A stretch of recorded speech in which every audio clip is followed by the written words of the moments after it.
সালামু আলাইকুম রহমতুল্লাহ। সম্মানিত ভিউয়ার্স, আশা করি সকলে ভালো আছেন।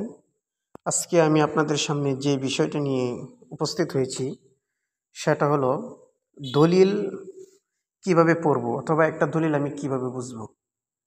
আসলে দলিল পড়া কিংবা বোঝার জন্য উচ্চশিক্ষিত হতে হয় এমন না। যারা টুকটাক বাংলা রিডিং করতে পারেন তারাও সহজে একটি দলিল পড়তে পারবেন এবং বুঝতে পারবেন।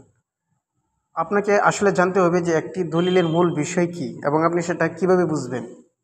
একটি দলিলের কয়েকটি মূল বিষয়ের প্রতি যদি আপনি লক্ষ্য রাখেন তাহলে আপনি সহজেই দলিল পড়তে পারবেন এবং দলিল পড়ে বুঝতে পারবেন। দলিলের মূল বিষয়গুলোর মধ্যে ১ নাম্বার হচ্ছে যে দলিলটির একটি নাম্বারপত্র আছে, যে দলিল নাম্বার কত, এটা আপনি সবসময় দলিল পড়ার সময় আপনি অবশ্যই দেখবেন যে দলিলের নাম্বার কত, অর্থাৎ দলিলের নাম্বার দেখবেন এক কথায়।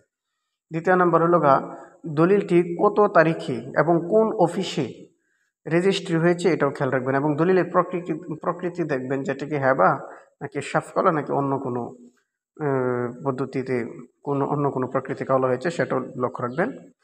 দলিলের আরেকটা মূল বিষয় হচ্ছে দলিলের দাতা কি এবং দলিলের গ্রহীতা কি, এই জিনিসটা খুব সুন্দরভাবে লক্ষ্য রাখবেন যে দলিলের দাতা কয়জন, গ্রহীতা কয়জন।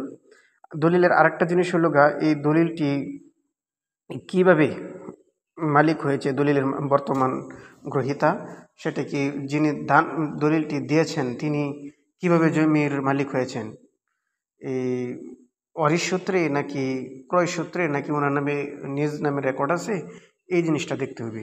আর দলিলের আরেকটা বিষয় হলো যে দলিলটি কত তারিখে সম্পাদন হয়েছে এবং কত তারিখে কোন অফিসে রেজিস্ট্রি হয়েছে, এটা সবচেয়ে বেশি গুরুত্ব দিবেন।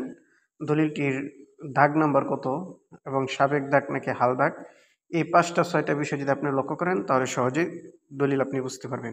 আবারও কথাগুলো পুনরাবৃত্তি করছি। ১ নাম্বার দলিলটির নাম্বারপত্র দেখবেন। দ্বিতীয় নাম্বার দলিলটির সম্পাদন এবং রেজিস্ট্রির তারিখ দেখবেন। আরেকটি হলো দলিলটি কোন অফিসে রেজিস্ট্রি হয়েছে সেটা দেখবেন।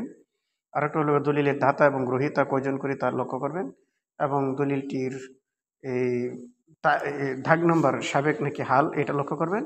আরেকটা বিষয় লক্ষ্য করবেন, সেটা হলো যিনি দলিলটি করেছেন তিনি বা দিয়েছেন দাতা কিভাবে এই সম্পত্তির মালিক ছিল।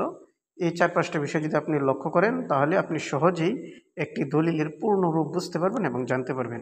আশা করি আমার এই কথাগুলো শুনে আপনি দলিলটি যখন সামনে নেবেন তাহলে সহজেই বুঝতে পারবেন।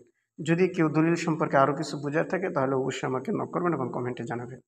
আসসালামু আলাইকুম রহমতুল্লাহ।